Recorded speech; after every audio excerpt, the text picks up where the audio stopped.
Hello everyone, welcome back to our YouTube channel Educational Monk.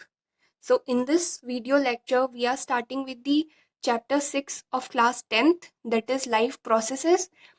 तो किसी भी चीज़ को समझने से पहले आपके पास उसका एक ओवरव्यू होना चाहिए, उसकी एक इमेज होनी चाहिए, तभी आप उसको क्या है पूरी तरीके से समझ पाएंगे। ठीक है, लाइफ प्रोसेसेस कहने का मतलब क्या होता है यहाँ पे। ठीक है, लाइफ प्रोसेसेस का मतलब होता है किसी भी चीज को आप आगे बढ़ा रहे हैं या प्रोसेस कर रहे हैं।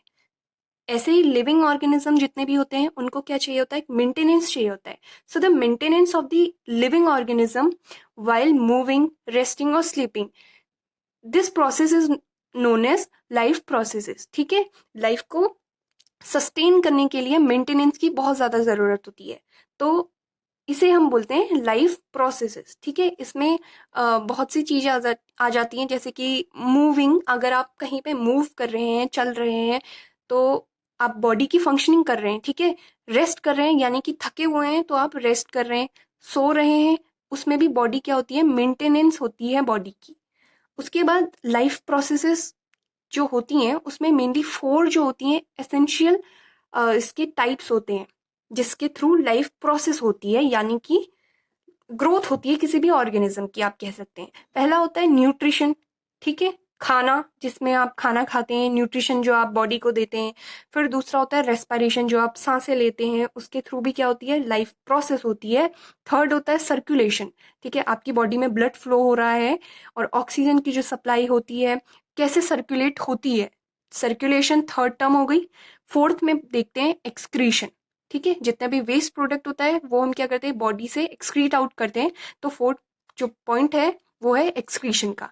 उसके बाद हम देखते हैं कि यूनिसेल्युलर ऑर्गेनिज्म जो होते हैं इसमें सिंगल सेल प्रेजेंट होता है। यूनिक का मतलब होता है सिंगल, जो कि क्या करता है, सारे के सारे लाइफ के प्रोसेस को फंक्शन करता है, यानी कि एक single cell nutrition, respiration, circulation, excretion, सारे काम एक ही सिंगल सेल करेगा। मल्टी सेल्युलर ऑर्गेनिज्म का काम क्या होता है, मल्टी सेल्युलर ऑर्गेनिज्म का जैसे कि नाम में ही है मल्टी, मल्टी मतलब होता है मैनी। यहाँ पे बहुत सारे सेल होते हैं जो कि अपना अपना अलग अलग उनको फंक्शन डिवाइडेड होता है। तो सबसे पहले जो हम आज पढ़ने वाले हैं वो है न्यूट्रिशन। ठीक है, न्यूट्रिशन जो है आज हम देखने वाले हैं कि क्या होता है। वैसे आपने सुना होगा प्रोसेस ऑफ एक्वायरिंग फूड। ठीक है, आप कहीं से खाना खाते हैं तो वो क्या होता है, बॉडी के लिए बहुत जरूरी होता है। आप सबको पता है, हमें इतनी भूख लगती है सुबह शाम, है ना। तो फूड को एक्वायर करने के बाद हमारी बॉडी में क्या होता है, मेनली नरिशमेंट होता है और ग्रोथ के लिए बहुत इंपॉर्टेंट होता है फूड, है ना। तो इसे हम बोलते हैं nutrition. So process of acquiring food is needed for the nourishment and growth of organism is called nutrition. So the process is divided into 2 subcategories. First one is autotrophic and the next one is heterotrophic. तो autotrophic और heterotrophic में nutrition को divide किया गया है। Heterotrophic is further divided into 3 parts. First one is holozoic, second one is saprophytic and third one is parasitic. So let's start with the autotrophic nutrition. So they make their own food by using sunlight. ये अपना खाना खुद बनाते हैं by using sunlight. ठीक है, सन को जो है यूज करके ये अपना खाना खुद बनाते हैं और केमिकल्स भी इसमें यूज होते हैं। ऑटोट्रॉफ्स फर्दर डिवाइडेड इनटू 2 सब categories. First one is photo autotrophs, second one is chemo autotrophs. Photo autotrophs, photo का मतलब होता है लाइट। ठीक है, लाइट के प्रेजेंस में जो अपना खाना बनाते हैं। एग्जाम्पल होता है प्लांट्स। ठीक है, प्लांट्स में क्या होता है, फोटोसिंथेसिस होती है, इसको हम देखेंगे। कीमो ऑटोट्रॉफ्स का एग्जाम्पल होता है बैक्टीरिया। ठीक है, ये केमिकली जो है लाइट को चेंज करके अपना खाना बनाते हैं। उसके बाद हम देखते हैं, सबसे पहले जो हम शुरू करने वाले हैं that is nutrition in plants, और इसे क्या बोलते हैं, फोटोसिंथेसिस। पौधे अपना खाना कैसे बनाते हैं, मेनली फोटोसिंथेसिस के through. So first point over here is plants make their food by using sunlight and water.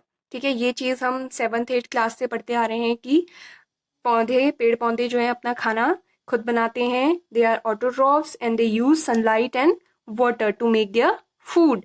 उसके बाद second point, they provide nourishment to other organism also. ठीक है, ये क्या करते हैं, दूसरे ऑर्गेनिज्म के लिए भी हेल्पफुल होते हैं, उनको भी नरिशमेंट प्रोवाइड करते हैं। क्लोरोफिल जो होता है ग्रीन लीव्स में पाया जाता है और ये क्या करता है, सनलाइट को एब्जॉर्ब करता है। क्लोरोफिल पिगमेंट जो होता है बहुत इंपॉर्टेंट यहाँ पर रोल प्ले करता है, इसको आप याद रखिएगा। ये कहाँ प्रेजेंट होता है, ग्रीन लीव्स में प्रेजेंट होता है। Light energy splits water into hydrogen and oxygen. जो लाइट एनर्जी सनलाइट होती है वो वाटर को किस किस में स्प्लिट करती है, H2O होता है वाटर का फॉर्मूला, तो वो एक हाइड्रोजन में, हाइड्रोजन एटम में इसको तोड़ देती है और ऑक्सीजन में से स्प्लिट कर देती है। Hydrogen reduces CO2 into carbohydrates. ठीक है, हाइड्रोजन क्या करता है, CO2 को किस में रिड्यूस कर देता है, कार्बोहाइड्रेट में, जो कि क्या होता है, प्लांट्स का फूड होता है। जो प्लांट सिंथेसाइज करते हैं फूड, उसे क्या कहते हैं, ग्लूकोज कहते हैं। ठीक है, उसके बाद आता है stomata facilitates intake of CO2। जितना भी प्लांट्स में CO2 का इनटेक होता है वो किसके थ्रू होता है, मेनली स्टोमेटा के थ्रू। ठीक है, और आपको ये वाला जो है रिएक्शन मालूम होगा, ये भी हम बचपन से पढ़ते आ रहे हैं, लाइक 7th से पढ़ते आ रहे हैं। 6CO2 plus 6H2O। ठीक है, किसकी प्रेजेंस में, क्लोरोफिल और सनलाइट की प्रेजेंस में ये क्या बनाते हैं, ग्लूकोज और ऑक्सीजन को ये क्या करते हैं, रिलीज करते हैं। अभी हमने देखा स्टोमेटा के बारे में, तो अभी कुछ पॉइंट्स इसके बारे में लिखे हुए हैं जिनको हम देख लेते हैं कि हम स्टोमेटा कहते किसे हैं, इसका क्या फंक्शन है और ये क्यों जरूरी है। ठीक है, स्टोमेटा क्या होते हैं, लीव्स में कुछ पोर्स पाए जाते हैं, उसे हम क्या कहते हैं, स्टोमेटा कहते हैं। ठीक है, और ये स्टोमेटा का जो है डायग्राम यहाँ पे आप देख सकते हैं। ये जो बाहर पे है ये गार्ड सेल है, अंदर पे इसका वैक्यूल, वैक्यूल के बाद यहाँ पे है न्यूक्लियस, न्यूक्लियस, और जो स्कैटर्ड पार्ट है ये है क्लोरोप्लास्ट, क्लोरोप्लास्ट यहाँ पे प्रेजेंट है, nucleus, and this is a guard cell. So stomata help in exchange of gases. तो प्लांट में जितनी भी गैसेस आ रही और जा रही हैं, तो उसके लिए, इसके एक्सचेंज के लिए हेल्प करता है स्टोमेटा। ठीक है, next, mostly found on the under side of the leaf. जो पत्ती होती हैं उसके पत्तियों के नीचे साइड पे जो होता है स्टोमेटा प्रेजेंट होता है। ठीक है, ऊपर साइड पे कभी भी प्रेजेंट नहीं होता स्टोमेटा, नीचे साइड पे प्रेजेंट होता है। जितने भी स्टोमेटा होते हैं वो गार्डेड होते हैं गार्ड सेल के थ्रू, और ये किस में हेल्प करते हैं, opening and closing of pores. ठीक है, यहाँ पे आपको ये पोर दिखाई दे रहा है, तो ये पोर के ओपनिंग एंड क्लोजिंग में कौन हेल्प करता है, गार्ड सेल हेल्प करता है। गार्ड सेल जो होता है रिस्पॉन्सिबल होता है, वाटर कंटेंट जो होता है गार्ड सेल में वो रिस्पॉन्सिबल होता है स्टोमेटा के फंक्शंस के लिए। अगर स्टोमेटा में जो है यहाँ पे वाटर कंटेंट ज़्यादा है तो ये क्या होगा, फूला हुआ रहेगा, तो इसमें क्या होगा, ये ओपन रहेगा। और अगर गार्ड सेल में जो है वाटर कंटेंट कम है तो ये क्लोज रहेगा। तो अभी हमने पढ़ा ऑटोट्रॉपिक न्यूट्रिशन के बारे में, अब हम देखने वाले हैं हेटरोट्रॉपिक न्यूट्रिशन के बारे में। ठीक है, ऑटोट्रॉपिक न्यूट्रिशन में वाटर जो है फोटोसिंथेसिस के थ्रू सॉइल के सॉइल से रूट में जाके जो है यूज़ किया जाता है। ऐसे ही और मटेरियल्स जो है जैसे कि nitrogen, phosphorus, iron and magnesium, वो भी क्या होता है सॉइल के थ्रू प्लांट्स में लिए जाते हैं। और नाइट्रोजन इसमें से क्या होता है, सबसे असेंशियल एलिमेंट होता है जो कि किस में हेल्प करता है, synthesis of protein and other compounds. ठीक है, ये याद रखने वाली बात है। उसके बाद अब हम देखने वाले हैं हेटरोट्रॉफिक न्यूट्रिशन, जिसमें हम इसके बारे में पढ़ेंगे। इसके टाइप्स हमने देखे थे, 3 टाइप का ये होता है, holozoic, parasitic and third one is saprophytic. ठीक है, तो उससे पहले ये सारे जो नोट्स हैं ये एनसीईआरटी से लिए गए हैं। ठीक है, एनसीईआरटी को एक्सट्रैक्ट करके बनाया गया है, तो आपको जो है नोट्स कैसे बनाते हैं वो भी देखने को मिल रहा होगा, तो ऐसे ही आप खुद भी नोट्स बना सकते हैं। तो हेटरोट्रॉपिक न्यूट्रिशन क्या होता है, इसमें एक ऑर्गेनिज्म जो होता है वो दूसरे ऑर्गेनिज्म पे डिपेंडेंट होता है for the sake of food. ऐसे ऑर्गेनिज्म को हम बोलते हैं हेटरोट्रॉप्स, और इस मोड को बोलते हैं, न्यूट्रिशन के मोड को, हेटरोट्रॉफिक न्यूट्रिशन। इसका एग्जांपल होता है एनिमल्स और ह्यूमंस। होलोजोइक न्यूट्रिशन को हम पहले देखते हैं। ठीक है, इसको ब्रेक करके इसका मतलब होता है होल ऑफ एनिमल्स, यानी कि एनिमल्स में ये वाला न्यूट्रिशन पाया जाता है। तो इसका जो प्रोसेस है वो देखते हैं कि क्या इसमें प्रोसेस होता है। Process of ingestion of liquid और solid material into the body by digestion, absorption and assimilation. तो लिक्विड या फिर सॉलिड मटेरियल जो आप बॉडी में डाल रहे हैं, इंजेस्ट कर रहे हैं, तो उसका बॉडी में क्या क्या होता है, डाइजेशन होता है, एब्जॉर्प्शन होता है, असिमिलेशन होता है फूड का। तो इसे हम क्या कहते हैं, होलोजोइक न्यूट्रिशन के अंदर कैटेगराइज करते हैं। बाकी जो भी न्यूट्रिशन होते हैं उसमें ये प्रोसेस देखने को नहीं मिलेगी, यानी कि इसमें क्या होता है, कॉम्प्लेक्स फूड को किसमें, सिंपलेस्ट फॉर्म में कन्वर्ट किया जाता है। जैसे कि प्रोटीन को तोड़ के अमीनो एसिड में कन्वर्ट किया जाता है, तो ये यहाँ पे देखा जाता है। इसका एग्जाम्पल क्या है, यहाँ पे एग्जाम्पल है ह्यूमंस, एनिमल्स, अमीबा, पैरामीशियम जो है होलोजोइक न्यूट्रिशन के एग्जाम्पल है। इनको हम देखेंगे एक एक करके। So starting with the nutrition in amoeba, it is an unicellular organism. The mode of nutrition which is found here is holozoic nutrition. उसके बाद ये क्या करता है, फूड पार्टिकल्स को इनगल्फ करता है, यानी कि इनटेक करता है यूजिंग सूडोपोडिया, यानी कि झूठा एक फुट लाइक स्ट्रक्चर होता है जो इनमें पाया जाता है। उसके थ्रू ये क्या करता है, फूड पार्टिकल को अपने अंदर इनगल्फ करता है। इस प्रोसेस को बोलते हैं फेगोसाइटोसिस। ठीक है, फेगोसाइटोसिस इस प्रोसेस को बोलते हैं। उसके बाद जो सारा फूड इसने इनटेक किया है या इनगल्फ किया है अपने अंदर, वो कहाँ चला जाता है, एक फूड वैक्यूल में चला जाता है। ठीक है, एक हॉलो बैग लाइक स्ट्रक्चर होता है जो अपने अंदर खाने को भर लेता है। उसके बाद फूड वैक्यूल्स जो होता है वो कहाँ को पास होता है, साइटोप्लाज्म में पास होता है। प्रोसेस कैसे चलती है, प्रोसेस होता है सबसे पहले इंजेशन होता है, उसके बाद डाइजेशन होगा उस फूड का, उसके बाद उस फूड का एब्जॉर्प्शन होगा, फिर एसिमिलेशन होगा, यानी कि जिस जगह पे न्यूट्रिशन की जरूरत है उधर पे इसको पहुंचा दिया जाएगा। उसके बाद जो वेस्ट मटेरियल है जिसकी बॉडी में नीड नहीं है उसको क्या कर दिया जाएगा, एक्सक्रीट आउट कर दिया जाएगा, यानी कि बाहर निकाल दिया जाएगा इजेशन के प्रोसेस में। उसके बाद हम देखते हैं न्यूट्रिशन इन पैरामीशियम। पैरामीशियम जो होता है ये भी एक यूनिसेल्युलर ऑर्गेनिज्म होता है। इसमें जो देखने मिलता है न्यूट्रिशन वो भी होता है होलोजोइक न्यूट्रिशन।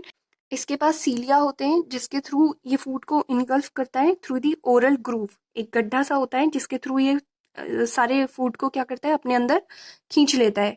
उसके बाद इसमें भी क्या होता है, फूड वैक्यूल होता है जो कि सारे फूड मटेरियल को अपने अंदर ले लेता है, इनक्लोज कर लेता है, भर लेता है। उसके बाद food digested and vacuole cytoplasm के थ्रू एब्जॉर्व किया जाता है। Undigested food is given out through a tiny pore called anal pore. ठीक है, जितना भी अनडाइजेस्टेड फूड मटेरियल वहां पे बचा हुआ है उसको एक्सक्रीट आउट कर दिया जाता है एनल पोर के थ्रू। अब हम देखते हैं second mode of nutrition, that is saprophytic mode of nutrition. इसमें क्या होता है, जो भी ऑर्गेनिज्म होते हैं वो किस पे फीड करते हैं, dead and decaying organic matter पे। ये क्या करते हैं, अपना खाना वहां से बनाते हैं। इनको बोलते हैं सेप्रोफाइट्स। जो ऑर्गेनिज्म ये परफॉर्म करते हैं उनको बोलते हैं सेप्रोफाइट्स, और जो ये मोड ऑफ न्यूट्रिशन है इसको बोलते हैं सेप्रोफिटिक न्यूट्रिशन। ठीक है, डेड और डिकेइंग यहाँ पे जो मैटर होता है इससे ये अपना खाना बनाते हैं। जैसे सड़ी गली पत्तियां होती हैं, उसमें क्या होते हैं, कुछ कुछ ऑर्गेनिज्म पाए जाते हैं, तो इसमें ये अपना खाना ढूंढ लेते हैं। इसका एग्जाम्पल क्या होता है, फंगस जो होती है वो इसका एग्जाम्पल होता है, फंजाई। उसके बाद food is partially digested outside the body and then absorb. तो पहले ही ये क्या करते हैं, फूड को क्या करते हैं, आउटसाइड में डाइजेस्ट कर देते हैं, इनके पास ऐसी क्वालिटी होती है। उसके बाद ये बॉडी के अंदर लेके आते हैं उस खाने को, और उसके बाद इनकी बॉडी में एब्जॉर्ब होता है वो खाना। नेक्स्ट हम देखने वाले हैं third mode of nutrition, that is parasitic mode of nutrition. इसमें क्या होता है, कुछ ऑर्गेनिज्म जो होते हैं वो अपने खाने के लिए क्या करते हैं, दूसरे ऑर्गेनिज्म के ऊपर रहते हैं और उनको हार्म भी करते हैं। ठीक है, some organism feed on the expense of another organism and cause harm to it। ठीक है, एक तो दूसरे के ऊपर घर बना लिया, उसके बाद उनको क्या कर रहे हैं, हार्म भी कर रहे हैं। तो ऐसे न्यूट्रिशन को बोलते हैं parasitic nutrition. This is known as parasitic mode of nutrition. और ऐसे ऑर्गेनिज्म क्या बोलते हैं, पैरासाइट्स बोलते हैं। तो सबसे पहला एग्जाम्पल लीच, जो कि क्या होता है, एक्टोपैरासाइट। उसके बाद एस्केरे स्टमक में पाए जाते हैं, इसको बोलते हैं एंडोपैरासाइट।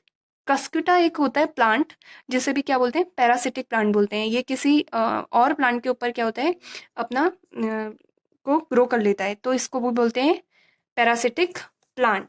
तो यहाँ तक हमने क्या इसका मोड ऑफ न्यूट्रिशन देख लिया। अभी हमको देखना है ह्यूमन बींग्स का मोड ऑफ न्यूट्रिशन कैसे होता है, वो उसके लिए दूसरा वीडियो में ज़रूर अपलोड करूँगी।